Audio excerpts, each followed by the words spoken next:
The Reverend Dr. Martin Luther King wrote a personal account of when he came to Chicago, and he saw the condition of black people on the West Side. These were inhumane, unimaginable places to live in, and we were charged the higher rents. Early 1966, King moved with his wife Coretta and their 4 children into a rundown building near 16th Street and Hamlin Avenue. It was his first attempt to bring the nonviolent struggle for civil rights to the North. King moved over there. It was so cool. I got a chance to shake his hand, talk to him for a minute, but he just wanted to show people that he could stay in the ghetto too, like that.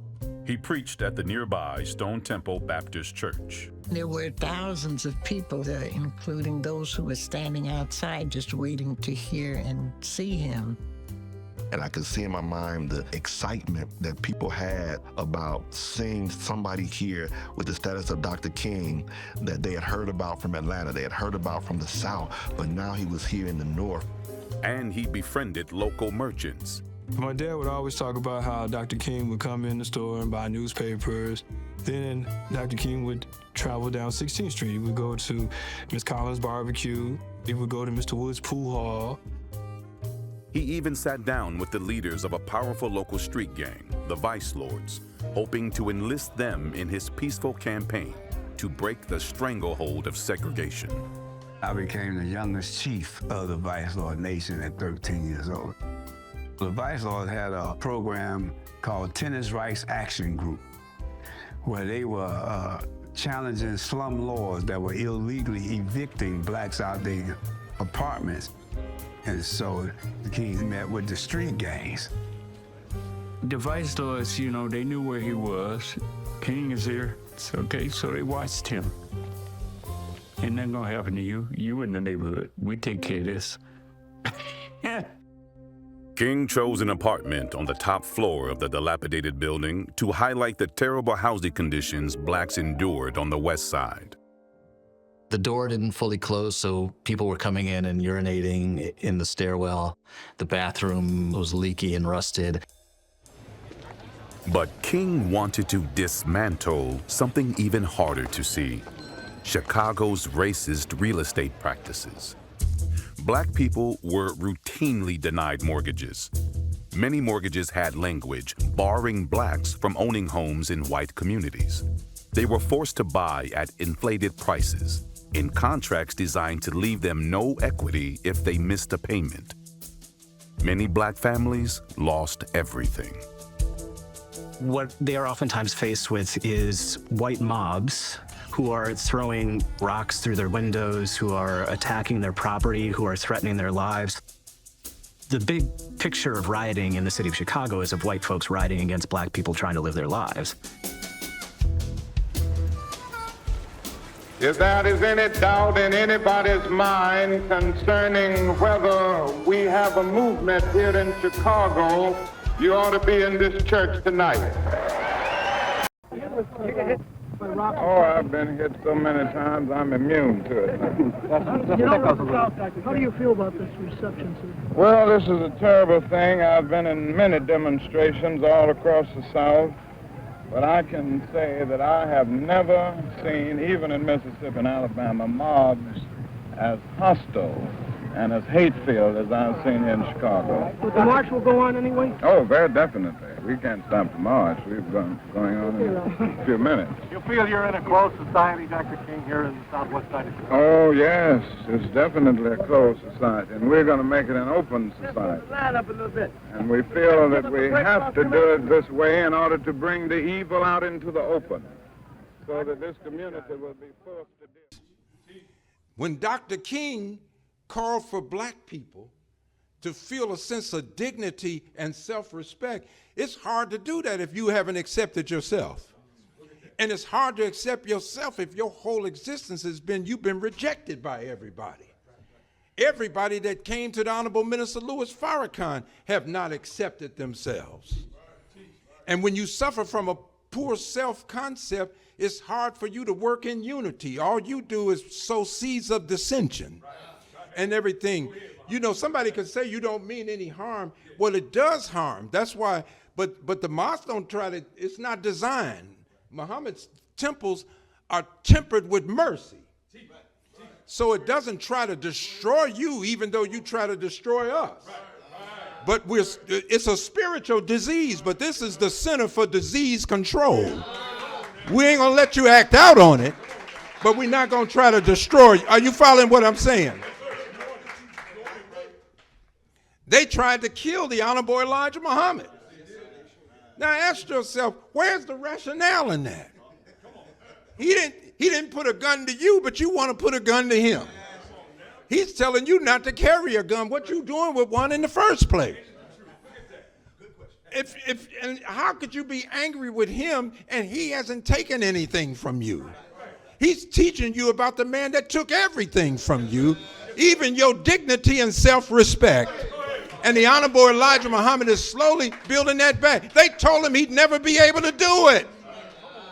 The FBI told him to his face, that's like putting pants on an elephant.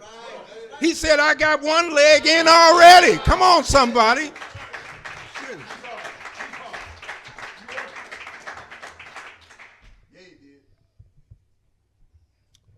The brain, the region in the brain that's there specifically to signal pain.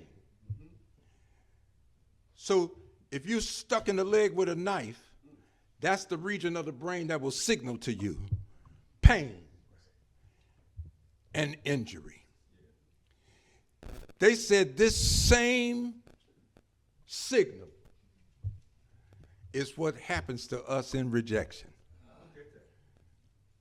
Now, you know, somebody shove a dagger into your leg, you can just imagine what that pain would be like. To get to a restaurant and they say, we don't serve black people or dark people in this restaurant, the pain of the rejection is just like a dagger going in. See, it's affecting the blood cells, and it's affecting the body. And the more you try to find entry and acceptance into a civilization that by policy is designed to reject you, the hurt is deep. And now you can't lash out at him. So the first black person that may even try to show you some kindness, you snap at them. I remember the Honorable Minister-Louis-Farrakhan saying that Master Farad Muhammad got a resume. And one of the things on the resume is to set down tyrants. And since his judgment has to start in his own house, he has to set down the tyrants that we even have in the house. Because tyrannical rule is coming to an end wherever it is. We can't get rid of it, so our hearts got to get right. Because you know what will happen if a black person unleashes on you? 400 years of rejection. Anger and rage that they didn't even know existed.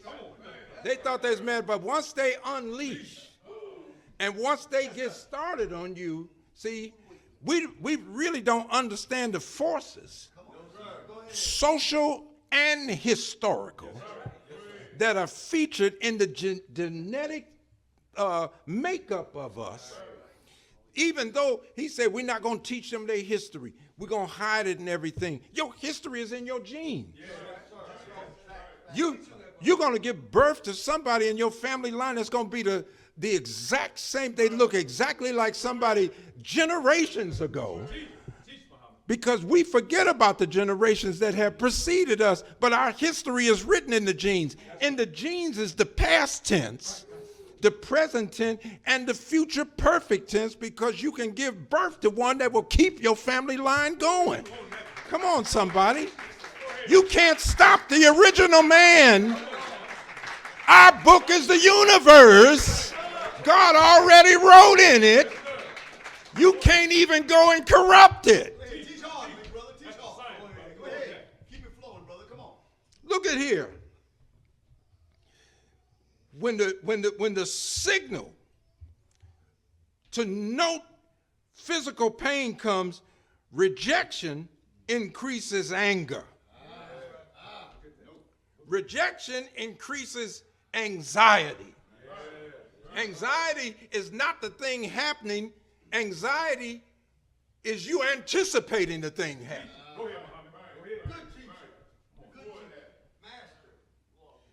Rejection brings depression.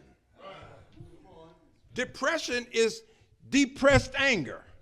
It's just sitting down there. That's why a person can sit under depression for so long, and if they ever get a break from the pain that comes from it, that little quick moment, they think the person came out of the depression and they looked like they were elated again, and they thought they saw euphoria, but the person had made a decision to kill themselves. And once you make the decision to kill yourself, your depression leaves you. And you're inside, you know why? Because you made a decision. And you already know you're going to end your internal pain.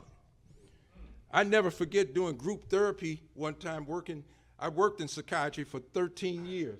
And we heard a bang. I mean, it was a big gun. And man, the little white nurses and the doctor, the psychiatrist ran into the stall. So I'm from the hood. So I went down and investigated. What's going on down here? Don't start, nothing won't be nothing. No, I ain't kidding. And you know, and this Jewish professor had blown his brains out. He had blown his brains. No, I wouldn't clap on that. He had blown his brains out, but he had been severely depressed. And we remember writing in the chart how he was up, reading, talking with everybody and everything. He had made a decision. And the psychiatrist taught me a lesson that day. He said, anytime a person is elated like that, it's because the decision has released the feelings of depression that had kept them almost immobilized. And they're able to make a move. And usually that's when they become the most dangerous.